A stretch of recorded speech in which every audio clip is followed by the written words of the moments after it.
your own risk.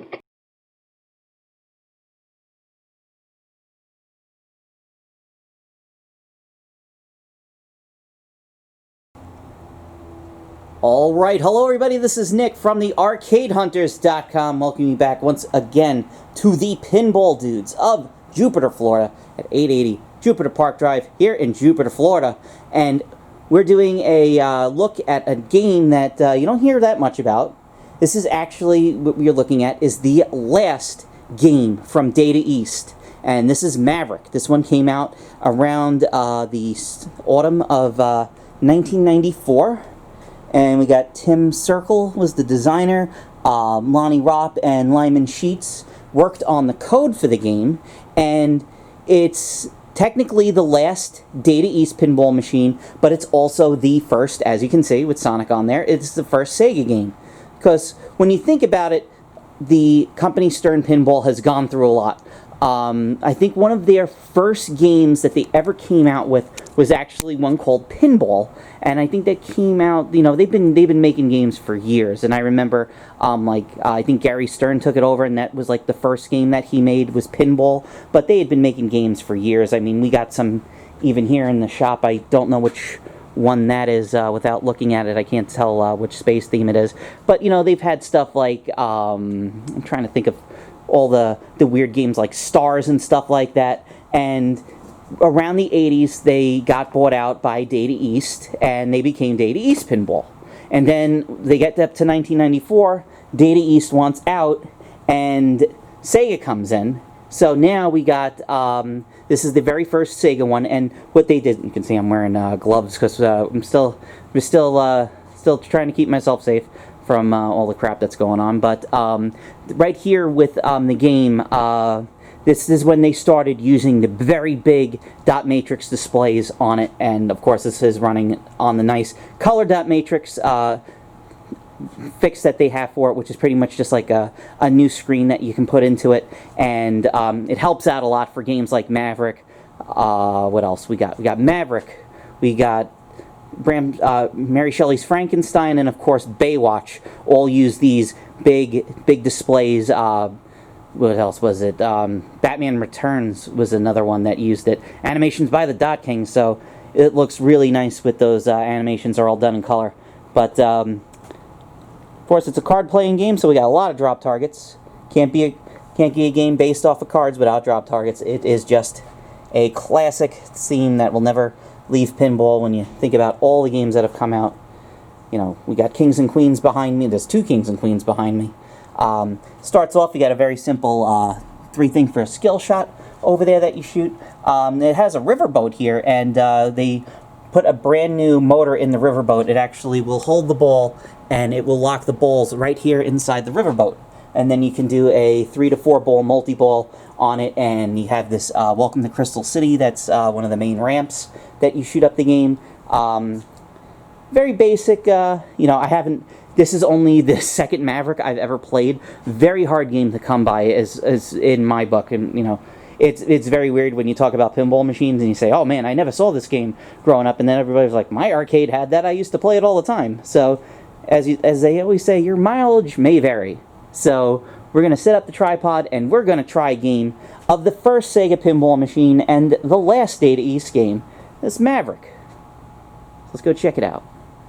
Alright folks, we're good for Maverick. Welcome, and welcome to the first ever.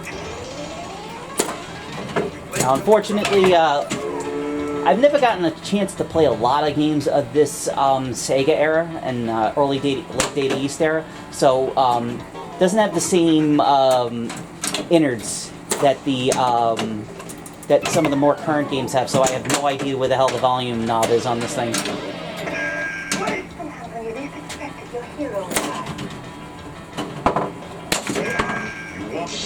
Oh, thank you for giving it back to me, but then that's a weird bounce. You got starter mode, let's see. We got a runaway stagecoach, we gotta shoot that. Wow, that was terrible. But it gives it back to you. Doing terrible on this. You can say it all the time. Oh, it's not leveled, but Like I said, I haven't gotten a chance to play pinball in 2 months, so.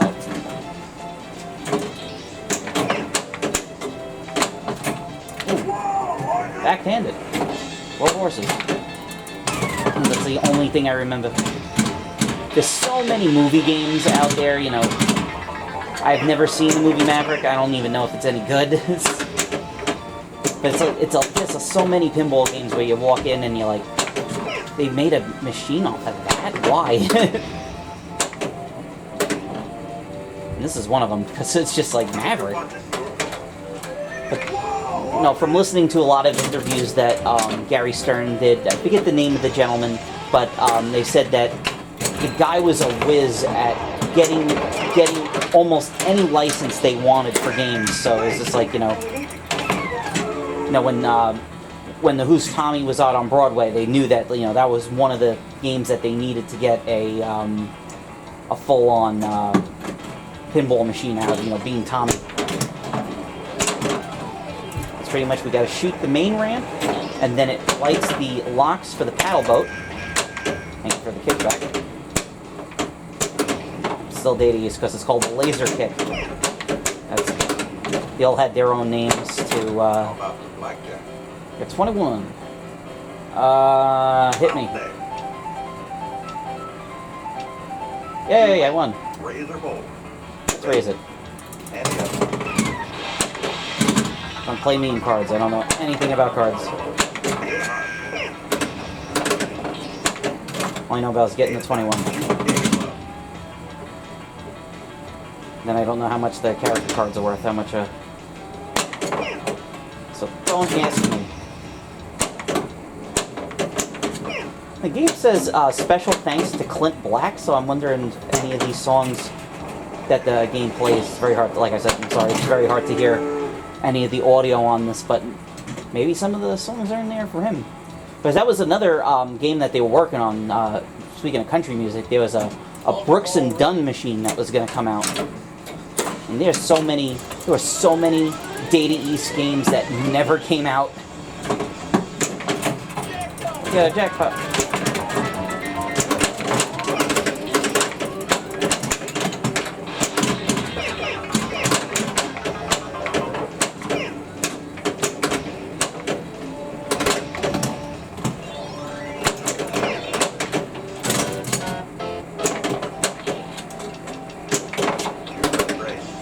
Looks like we got to shoot that ramp again, and that'll start the. Looks like it starts more locks. Right now it's a lit stagecoach. Let's see if this locks it. I mean, it's cool to have a toy riverboat. I mean, they had Riverboat Gambler. Stagecoach Mystery, Mega Pops. Let's raise them. You know, a lot of these games of this era that Data East and Stern and Sega were making, the pop bumpers are worth like the most points in the game. If you go back to like Guns N' Roses, where you just want to get into super pops and shoot them as often as you can because you just get a ton of points. Getting like a couple 100,000 a pop bumper, so it's just like. It's almost like, why should I shoot at anything else? Lock 2's lit. Yeah, I'm getting 3 million a pop bumper, so why would I want to shoot for anything else?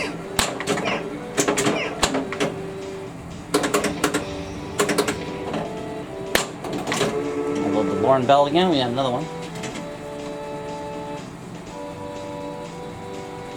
So I wonder what game this was for Lyman, for him working on it. I get the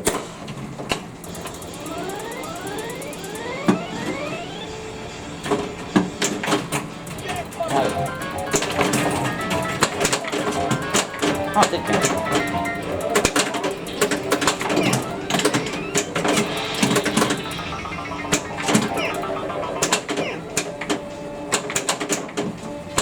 Decent little game. That. I don't know what the consensus online is about this game. Like I said, I I don't think they made that many of this game, to be honest with you. What we got? I got a full house. Why not? I want a full house.